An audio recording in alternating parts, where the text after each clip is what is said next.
무당이 살았던 집에 이사를 가서 동생이 죽을 뻔했다.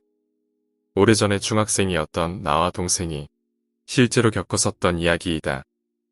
어머니는 일찍이 돌아가시고 아버지와 여동생 3명이서 함께 살았지만 아버지는 매주 지방 출장을 다니셔서 거의 집을 비우셨고 나와 여동생 둘만이 거의 함께 생활했다.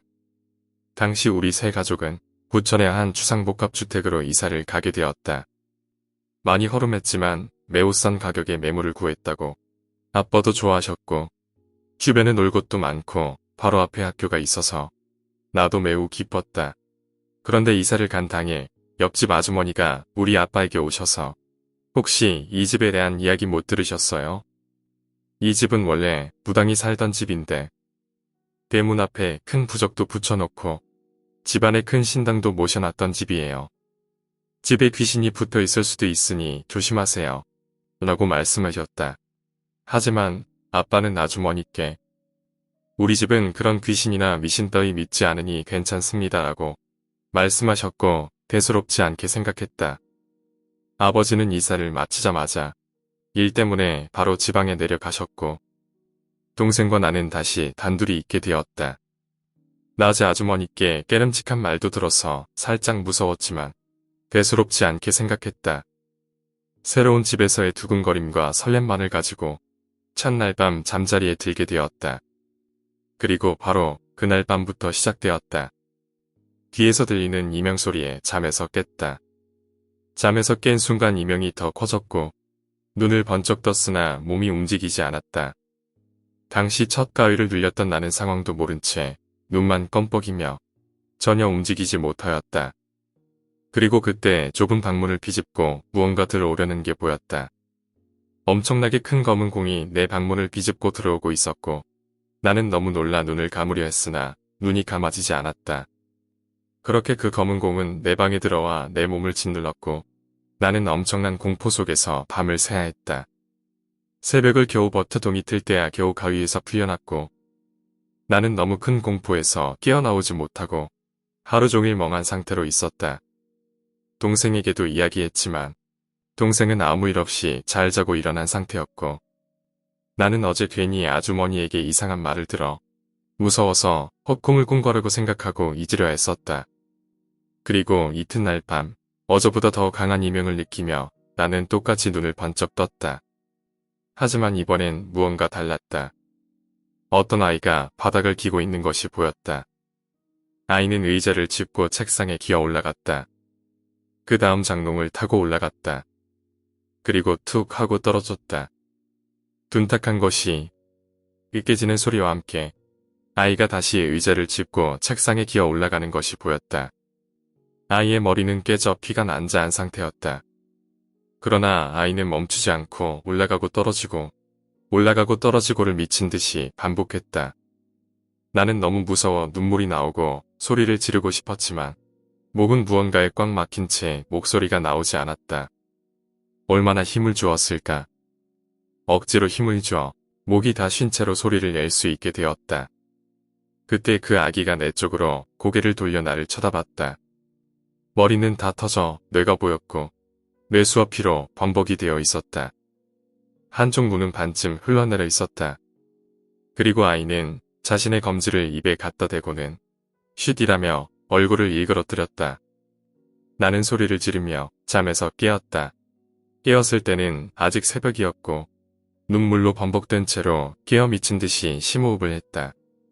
소리를 지르고 싶었지만 목은 쉰 상태였다. 다음날 도저히 참을 수 없었던 나는 아빠에게 전화를 걸어 이 집이 이상한 것 같다고 말씀드렸다.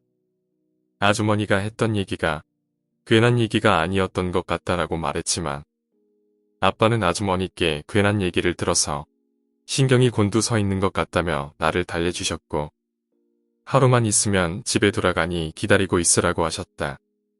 그렇게 나는 다음날 돌아오실 아빠를 기다리며 또 밤을 맞이하게 되었다. 그동안의 공포 때문인지 쉽게 잠이 들지 않았고 자고 싶지도 않았다. 나는 뜬 눈으로 거의 밤을 새며 버티고 있었다. 이틀이나 가위에 시달려 제대로 자지 못했던 나에게 잠을 버티긴 너무 힘들었고 눈꺼풀이 무거워지는 것이 느껴지며 잠에 들었다. 도어록이 열리는 소리가 들리며 문이 닫히는 소리가 들렸다. 잠결의 소리를 들었으나 그 소리는 너무 선명했고 나는 아빠가 집에 돌아오신 것이라 생각했다. 하지만 이상했다. 그 소리는 안에서 밖으로 열리는 소리였다. 나는 동생이 집에 나간 것이라 생각하며 눈을 뜨지 않고 다시 깊은 잠을 청하려 하였다. 새벽에 동생이 집을 나간다고? 심장이 요동치는 것을 느꼈다. 동생이 새벽에 집을 나간다는 것은 너무나도 이상했다. 눈을 번쩍 뜬 나는 당장 동생 방에 뛰어갔지만 동생의 방엔 아무도 없었다. 동생이 나간 지 3분도 더 된 것 같은데 너무 무섭고 걱정되기 시작했다. 나는 맨발로 집 밖을 뛰쳐나가 동생을 쫓았다. 계단을 뛰어내려가 건물 밖에 나가니 저 멀리 동생이 보였다. 우리가 살았던 주택 바로 앞에는 8차선 대로가 있었다. 그리고 동생이 비틀거리며 그 8차선 대로의 한가운데로 걸어가고 있는 것이 보였다. 나는 미친 듯이 동생을 부르며 도로로 뛰어나가 동생을 붙잡았고 동생을 잡은 순간 동생은 울며 그대로 바닥에 주저앉았다. 일단 동생을 데리고 들어가야겠다는 생각뿐이었다. 그렇게 나는 동생과 함께 집에 돌아왔고 집에 모든 불을 킨 채 동생을 진정시키고 이야기를 들었다. 동생은 방에서 자고 있었다고 한다. 그때 어떤 검은 눈만 보이는 형체가 자기에게 다가와 눈을 부릅뜬 채 나를 따라오거라. 따라오지 않으면 내 오빠를 죽여버릴 거야. 라고 엄청나게 무서운 목소리로 말을 했고 자기는 겁에 질려 그 검은 형체를 따라갔다고 한다. 너무 무서웠지만 검은 형체는 자신을 놔주지 않았고 계속해서 검고 깊은 어둠 속으로 끌고 갔다고 한다. 그리고 그때 누군가 자기를 부르는 소리가 들렸고 뒤를 돌아보니 자신을 향해 뛰어오는 내가 보였다고 한다. 그리고 내가 동생을 잡는 순간 그 꿈에서 깨어났고 눈을 뜨니 8차선대로의 한복판이었다고 한다. 그 얘기를 듣자마자 나는 아빠에게 전화를 해 방금 벌어진 상황을 얘기하였고 새벽이었지만 아빠는 차를 타고 달려와 우리를 데리고 짐을 싸 그 집에서 나갔다. 그리고 며칠 동안 할머니 집에서 살며 새로운 집을 바로 구해 이사를 갔다. 그때 있었던 일은 아직도 잊을 수 없다. 물론 다른 가족들도 그러할 것이다. 오늘 이야기는 여기까지입니다.